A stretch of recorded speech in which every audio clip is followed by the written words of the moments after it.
Bismillahirrahmanirrahim. Assalamualaikum warahmatullahi wabarakatuh.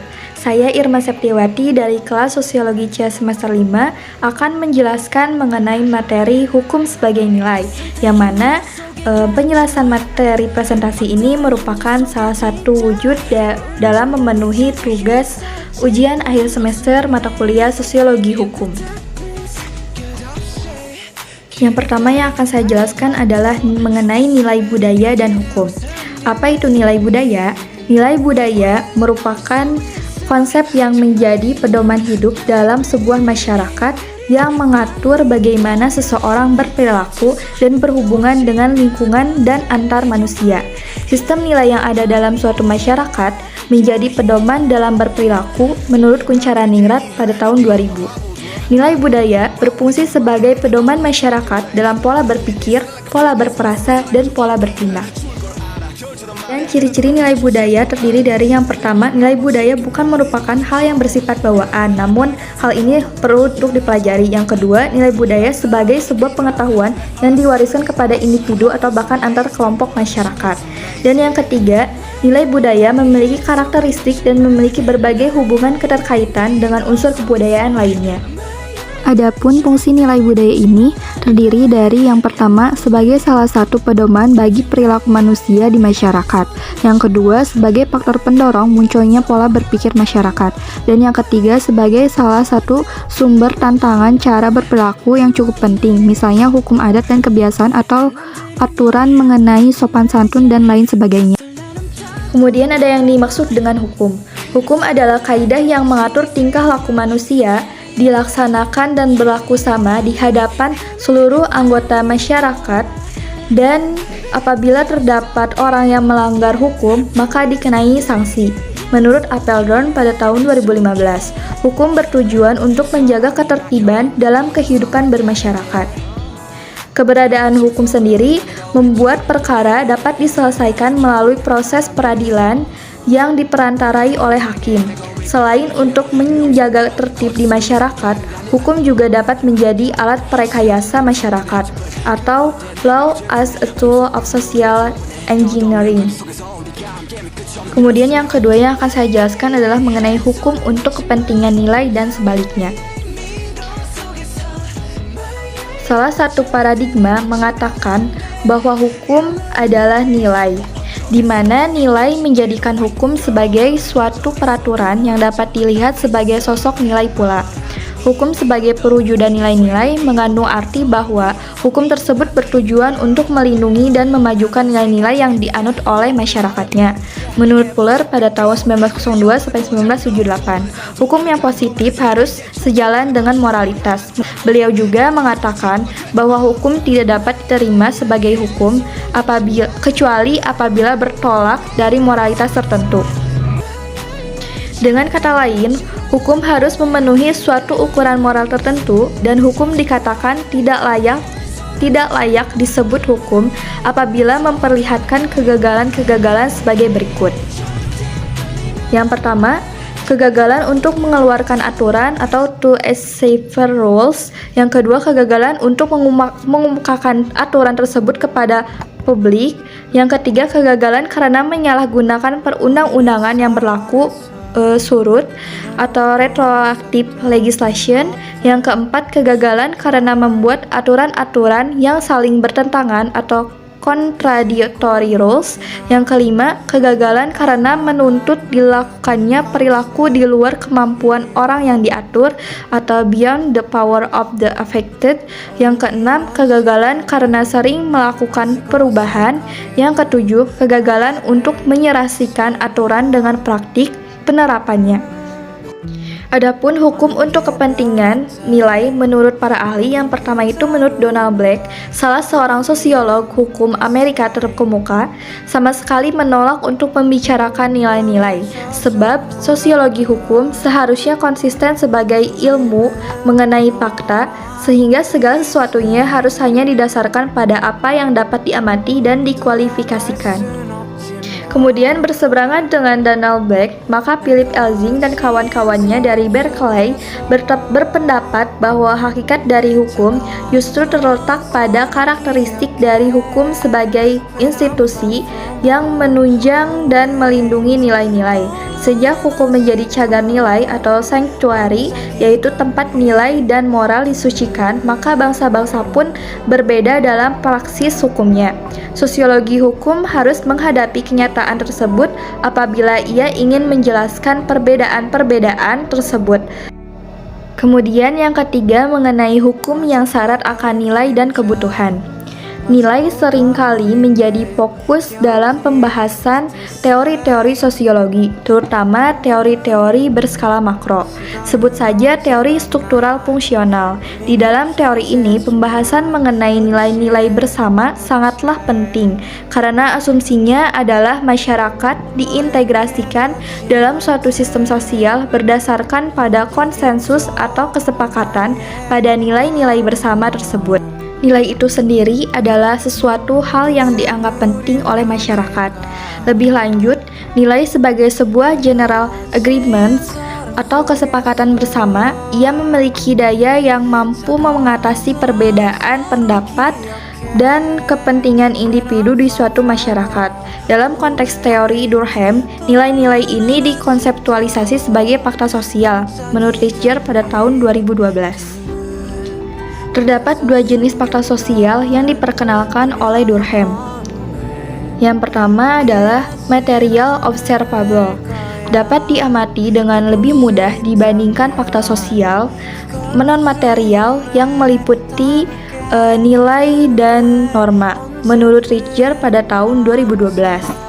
Adapun non-material, tak jarang dalam menganalisis fakta non-material nilai, struktur, norma yang ada di masyarakat, diperlukan pendekatan terhadap fakta sosial material terlebih dahulu agar dapat memahami lebih baik. Hal ini juga Durkheim lakukan dalam menganalisis solidaritas sosial, yaitu fakta non-material, melalui hukum, yaitu fakta material yang berlaku di dalam masyarakat tersebut. Tipologi masyarakat yang dijelaskan Durkheim dalam masyarakat mekanik dan organik, yaitu Jones pada tahun 2012. Dalam masyarakat mekanik, nilai moral bersama atau collective conscience begitu kuat dipegang dan dirasa penting bagi sebagian besar individu. Maka serangan atau pelanggaran pada nilai bersama tersebut akan dirasakan oleh sejumlah besar orang di dalam masyarakat. Karena itu, pelaku akan dihukum dengan keras secara fisik karena telah melanggar nilai bersama. Sebaliknya, pada masyarakat organik, lemahnya nilai moral bersama di dalam masyarakat berakibat pelanggaran dan serangan pada nilai itu dirasakan secara lokal.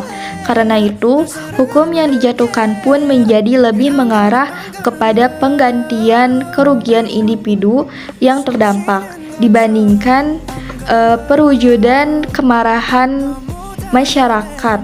Inilah yang dikenal sebagai hukum represif dalam masyarakat mekanik dan hukum restitusif dalam masyarakat organik, dalam Richter pada tahun 2012. Maka secara singkat, kebutuhan akan hukum dalam konteks teori Durkheim didasarkan pada nilai moral bersama atau collective conscience yang dianut pada suatu masyarakat. Nilai-nilai inilah yang mendasari terciptanya kehidupan dan kebutuhan individu di masyarakat. Munculnya pelanggaran pada nilai-nilai ini berdampak pada pembentukan hukuman-hukuman yang pantas sesuai dengan tipe masyarakatnya, sehingga mampu memenuhi kebutuhan individu-individu di dalam masyarakat, seperti kebutuhan akan keadilan, kemanusiaan, ganti rugi, dan sebagainya. Karena itu, terbentuknya hukum syarat dengan nilai dan kebutuhan suatu masyarakat. Kemudian yang keempat mengenai konflik dan dampaknya terhadap hukum. Menurut pandangan konflik, nilai dan konsep sickness ataupun social expectation merupakan konsep yang subjektif sehingga sulit untuk dijadikan acuan dalam memahami masalah sosial. Dengan demikian, dapat dipahami bahwa penyimpangan terhadap peraturan tidak selalu sama dengan kegagalan dari peraturan tersebut dalam mengendalikan kehidupan masyarakat. Namun hal ini dikarenakan masyarakat adalah dinamika serta terus berkembang semakin kompleks. Masyarakat yang bersifat dinamis tidak menutup kemungkinan terjadinya suatu penyimpangan peraturan karena si pelaku terbiasa hidup dalam kelompok lain yang nilainya berbeda, bahkan saling bertentangan. Pola pikir ini menjelaskan bahwa masalah sosial terjadi apabila dua kelompok atau lebih dengan nilai-nilai yang berbeda saling bertemu dan berkompetisi. Untuk menjelaskan pengertian di atas, dapat diambil contoh kasus pemilik kos dengan mahasiswa penyewa kos. Pemilik kos menghendaki sewa kos dinaikkan, sementara itu mahasiswa penyewa kos mengharapkan sewa kosnya yang rendah. Situasi semacam ini dapat mendatangkan konflik. Konflik tersebut disebabkan oleh karena nilai dan kepentingan berbeda. Konsekuensi lebih lanjut dalam masyarakat dapat dibuat polarisasi. Dalam kenyataannya, situasi konflik tersebut dapat berkembang menjadi tiga kemungkinan, yaitu konsensus, trending, dan power. Dalam hubungan antara pemilik kos dan mahasiswa penyewa kos yang dijadikan sebagai contoh kasus di atas, maka alternatif konsensus terjadi sebagai berikut. Contoh konsensus, yang pertama konsensus. Pemilik dan penyewa kos sepakat bahwa kenaikan sewa kos dalam jumlah yang tidak terlalu besar dan masih bisa dipahami bersama. Yang kedua, trending. Apabila pemilik kos bersedia menekan kenaikan sewa kos dengan kompensasi tertentu. Yang ketiga, power. Apabila pemilik kos mengusir mahasiswa penyewa kos yang tidak memenuhi tuntutan kenaikan sewa kos. Yang kelima, mengenai penyelesaian konflik nilai. Model dan mekanisme penyelesaian konflik di Indonesia selalu ditopang oleh dua sisi penyelesaian. Pertama, model penyelesaian formal dan prosedural yang diperankan oleh pemerintah dengan aparat hukumnya. Kedua, model penyelesaian yang bersifat kultural yang berdasarkan pada nilai-nilai dan norma yang ada di masyarakat. Dalam hal ini diperankan oleh seutuhnya oleh masyarakat lokal dengan menggunakan mekanisme adat yang telah berlaku secara turun-temurun. Dalam penyelesaian konflik, terkadang dua mekanisme berjalan saling memperkuat atau kadang berjalan sendiri-sendiri, bahkan kadang saling memperlemah. Penanganan konflik perlu dilakukan secara lebih dini dengan cara mengidentifikasi secara cermat bentuk-bentuk konflik tersembunyi, kadar ketegangan yang timbul dari konflik tersembunyi tersebut, faktor-faktor yang potensial menjadi pemicu, serta pengaruh intervening variabel penting yang ikut mempercepat proses perubahan sebuah konflik tersembunyi menjadi sebuah konflik terbuka. Penanganan konflik juga dapat dilakukan dengan mengidentifikasi secara cepat dan akurat mengenai dimensi konflik yang sedang terjadi. Konflik yang bersifat vertikal perlu ditangani secara berbeda dengan konflik horizontal, karena melibatkan dua individu atau kelompok sosial yang berbeda strata dan kekuatan hegemoniknya. Dampak konflik nilai terhadap hukum dapat dilihat melalui mekanisme penyelesaian konflik yang ada. Di Indonesia, model dan mekanisme penyelesaian konflik selalu ditopang oleh dua sisi penyelesaian. Yang pertama, model penyelesaian yang formal dan prosedural yang diperankan oleh pemerintah dengan aparat hukumnya. Yang kedua, model penyelesaian kultural yang diperankan seutuhnya oleh masyarakat lokal dengan menggunakan mekanisme adat. Indonesia memiliki khazanah tradisi intelektual termasuk dalam upaya membangun perdamaian dan makna-makna menyelesaikan konflik berbasis nilai kultural. Dengan demikian, tidak mungkin dilakukan pola penyelesaian yang seragam dengan mengingat situasi kebangsaan Indonesia yang sangat multikultural. Masing-masing daerah memiliki local wisdom yang perlu dipertimbangkan dan dihargai sebagai pilihan alternatif untuk menyelesaikan konflik nilai. Contohnya, di Kalimantan Barat, suku Dayak Taman memiliki lembaga adat yang bernama Kombong. Semua persoalan harus diselesaikan di lembaga adat tersebut, termasuk apabila ada perselisihan maupun konflik yang sudah dibawa ke pengadilan, setelah itu diselesaikan kembali pada lembaga tersebut. Gambaran ini menunjukkan lembaga adat masih berfungsi efektif, memiliki kekuatan yang legitimate, sehingga keputusan disegani oleh para pihak yang bertikai. Keberadaan nilai-nilai lokal atau local value tersebut diperkuat dengan kepatuhan masyarakat pada aparatur pemerintah. Hal ini tercermin dalam pola penyelesaian sengketa di pedesaan. Tokoh yang memiliki jabatan formal seperti kepala desa atau lurah dan perangkat desa memiliki posisi terhormat di dalam masyarakat. Kepala desa berfungsi sebagai hakim perdamaian desa. Ada kepuasan batin di masyarakat apabila konflik mereka diselesaikan oleh kepala desa, karena mereka menganggap bahwa kepala desa memiliki kewenangan untuk mengatur kehidupan masyarakat. Orang-orang yang dipercaya itu diminta nasihat sekaligus menyelesaikan konflik dan sengketa yang ada di masyarakat tersebut. Sekian presentasi yang dapat saya sampaikan. Mohon maaf atas segala kekurangan dan kesalahannya. Terima kasih. Wassalamualaikum warahmatullahi wabarakatuh.